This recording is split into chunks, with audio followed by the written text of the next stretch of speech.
Hey everybody, I'm here doing some homework for my class. So we have a small hut with a conical roof and a cylindrical wall as shown. This is the radius of the conical roof and the radius of the cylinder wall have the same measure.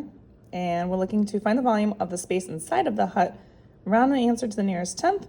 And it says use 3.14 for the approximation for pi, and then find the radius of the conical roof. And also let R represent the radius of the conical roof in feet. So I don't know. I'm going to do this with the best information that I can give. So there you go. Here's your information, as you can see. So what we're going to do is we're going to start off with getting that radius. We need that information in order to figure out the volume inside of all of this stuff. So we're going to start off with what we've got for radius. We have enough information to figure this out because we're going to use the Pythagorean theorem here to find that triangle piece. The height we are given because it's right here, and that will help me figure out the leg for that other piece. So I'm going to start off with a right triangle shape.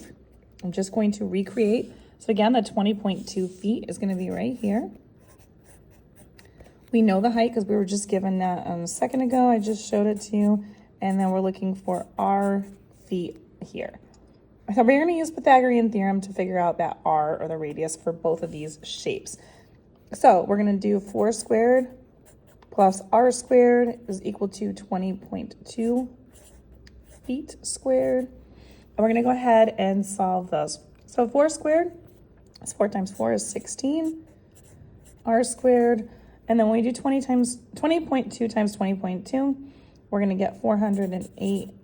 I'm going to use all of this for right now, and then we'll round at the end, because the more rounding you do at the beginning, if you keep rounding, it's just going to become more and more inaccurate. So that is the whole thing. Now we're going to get R by itself by subtracting 16 on both sides. And that's going to cancel that out, leaving me with R squared is equal to 408.04 minus 16, which is 392.04. Now I have to get that R squared off. So in order to do that, I need to square root both sides. And if you are unfamiliar on how to do that on a calculator, I have my calculator here. So we're going to go ahead and just type in, first you're going to do the second button, and then you're going to hit this X squared button on this calculator. You can see really closely that there's the X squared button right there. That's the second function. You can see that it comes up right here. So we're just going to type this number that we have, 392.04 in there, and then just hit enter, and we get 19.8. So that's going to cancel that radius out, and it's going to give me, this is actually an equal to 19.8, and this is in feet. So that's part one of this. Now we know the radius, we can now figure out the volume of the cone as well as the volume of the cylinder. So the volume of the cone, we'll start off with that first, is pi R squared times the height divided by 3. And this is the cone. Now we are told to use pi with 3.14 in this problem, and it says to round to the nearest tenth. We'll do that at the very end. So I'm going to plug in 3.14 here.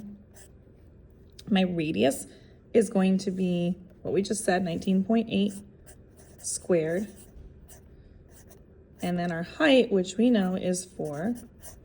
And then we're going to divide all of that by 3. So what I'm going to do in my calculator, just to make sure order of operations is happening correctly, do the square first, because that's important to make sure that that is accurate. 19.8. And then on this button here on this calculator, we're going to hit this X squared button.